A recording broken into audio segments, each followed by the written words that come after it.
Good morning.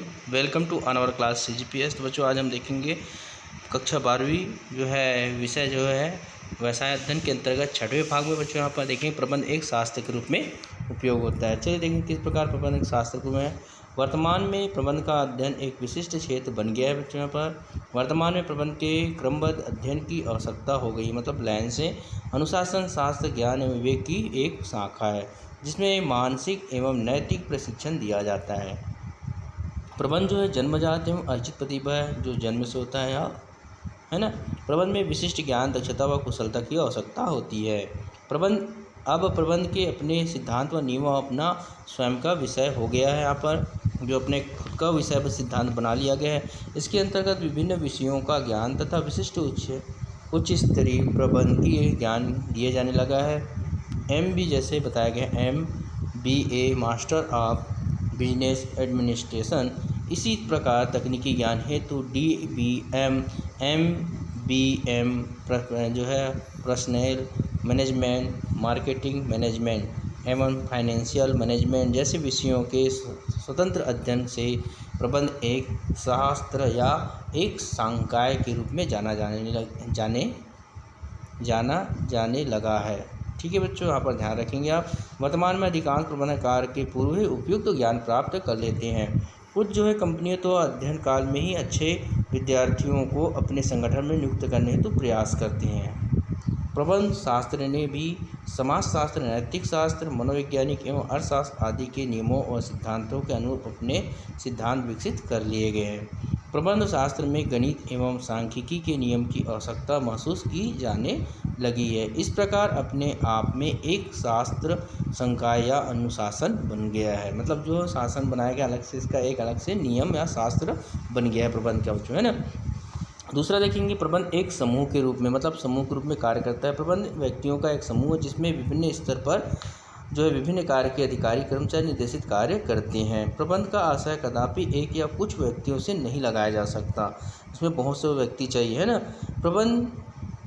प्रबंध के समूह की हम दो भागों में व्यक्त कर सकते हैं। प्रथम जो प्रबंध का वह भाग जिसमें प्रबंध के उच्च स्तर पर अधिकारी कार्य करते हैं, जैसे प्रबंध संचालक प्रबंधक आदि। प्रबंध का यह समूह संगठन के मस्तिष्क होते हैं तथा ये संगठन के लिए समय समय पर नीतियाँ योजनाएं बनाते हैं। द्वितीय जो है प्रबंध का वह भाग जो मध्य व निम्न छोटे स्तर पर कार्य करता है, जैसे फोरमैन, शाखा प्रभारी, अधीक्षक, पर्यवेक्षक आदि। ये समूह प्रबंध के हाथ पैर होते हैं।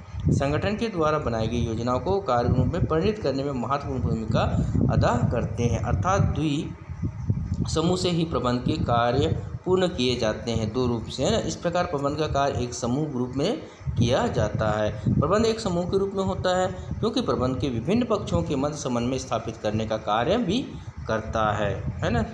दूसरा इसमें आगे देखेंगे समन्वय को भी दो वर्ग में विभक्त किया जा सकता है। पहला इसमें देखेंगे एक आंतरिक समन्वय, दूसरा जो है जो बाहरी होता है। आंतरिक समन्वय में संस्था उपक्रम के समस्त विभाग जो होते हैं उप विभागीय अधिकारी के मध्य अधिकार एवं कर्तव्यों की एक रेखा खींचना व उनमें समन्वय स्थापित करना होता है। जबकि बाह्य समन्वय में संस्था के बाहरी पक्ष जैसे बैंक, दलाल, विक्रेता, क्रेता, आड़तिया, विशेषज्ञ, अधीक्षण आदि के समन्वय स्थापित करने से है। इसमें सरकारी नीति व ग्राहकों के मध्य समन्वय भी शामिल किया जाता है। ये बाहरी वाला।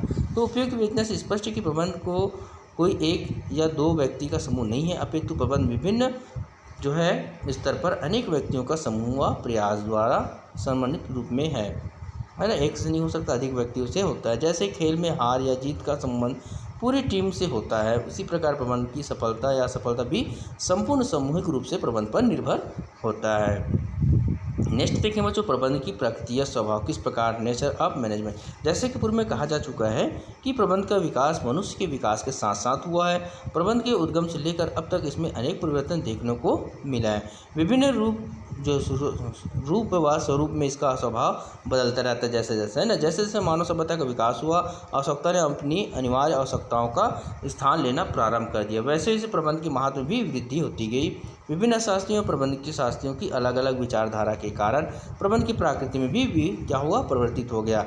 अलग अलग अर्थशास्त्री ने अपनी अपनी विचारधारा के अनुकूल प्रबंध की प्रकृति व स्वभाव को बताया गया है। अतः समस्त जो है प्रबंध शास्त्री की विचारधारा को निम्न भागों में जो है प्रबंध की प्रकृति को स्पष्ट करते हैं। पहला, प्रबंध एक कला एवं विज्ञान के रूप में, प्रबंध देखेंगे यहाँ पर, ध्यान देंगे बच्चों, यहाँ पर कला है विज्ञान, विज्ञान के रूप में किसी विषय का क्रमबद्ध ज्ञान प्राप्त करना ही विज्ञान कहलाता है। कि विज्ञान को क्रमबद्ध मिलना उसे ही विज्ञान कहता है। विज्ञान कारण एवं परिणाम के मध्य क्या है, संबंध बनाता है, बताता है। सिद्धांतों पर आधारित व्यवस्थित ज्ञान ही विज्ञान होता है। पहला, प्रबंध के प्रमुख कार्य नियोजन, संगठन, नियंत्रण, निर्देशन व नियुक्तियों का कार्य निवाद गति से निरंतर चलते रहता है, मतलब रुकते नहीं अपन। दूसरा है, प्रबंध विज्ञान में कारणों का प्रभाव परिणामों पर निश्चित रूप से पड़ता है।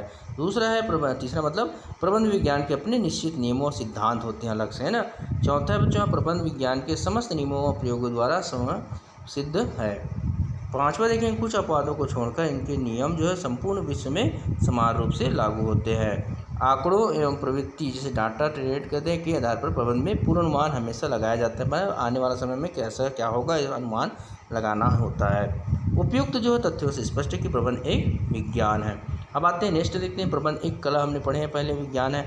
अब देखिए प्रबंध एक कला है। जिस प्रकार एक इंजन को पुल बनाने के लिए इंजन कला एवं नर्तकी को नृत्य करने के लिए नृत्य कला की आवश्यकता पड़ती है, उसी प्रकार प्रबंध को प्रबंध करने के लिए प्रबंध की कला का ज्ञान नितांत आवश्यक होता है। जॉर्ज टेरी के अनुसार बताया है, चतुर्य के प्रयोग से वांछित परिणाम प्राप्त करना ही कला है। वास्तव में कला का अर्थ ज्ञान एवं बुद्धि के व्यवहारिक उपयोग से लगाया जाता है, अर्थात अपने ज्ञान व कौशल से किसी कार्य को अच्छे से अच्छा कैसे किया जाए, यह कला कहलाता है।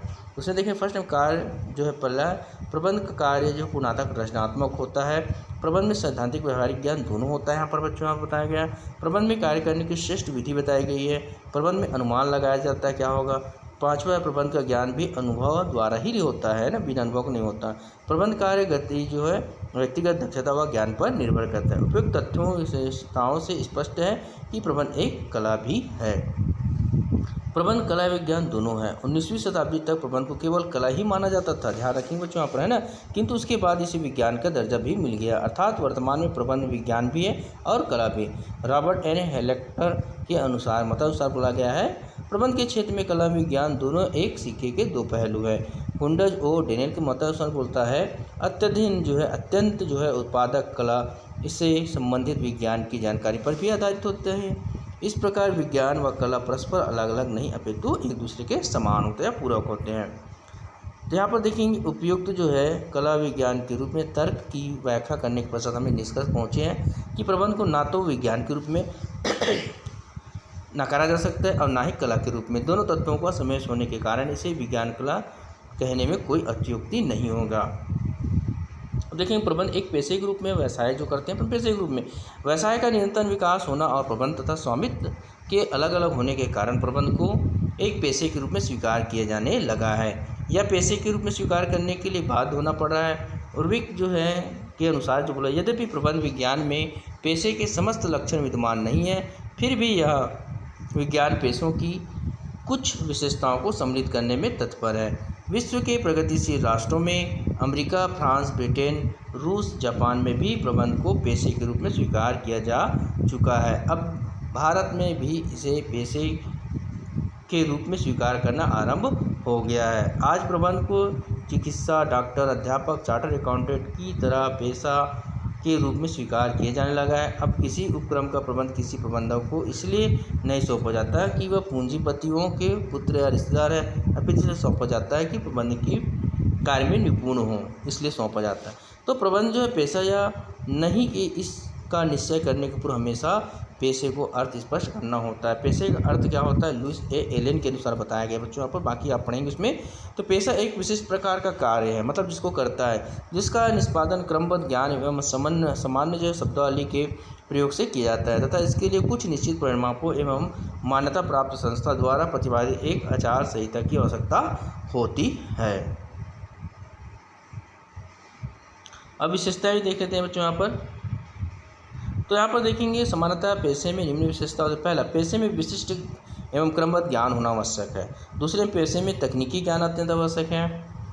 जो तीसरा नंबर, पेशे का उद्देश्य सेवा करना होता है। चौथा देखेंगे पेशे का ज्ञान कुछ विशिष्ट संस्थाओं से ही लिया जा सकता है। पांचवा है, पेशे कार्य के बदले परिश्रम आवश्यक है, अनिवार्य नहीं है। पेशे में नई नई खोज और अनुसंधान कार्य होते रहते हैं।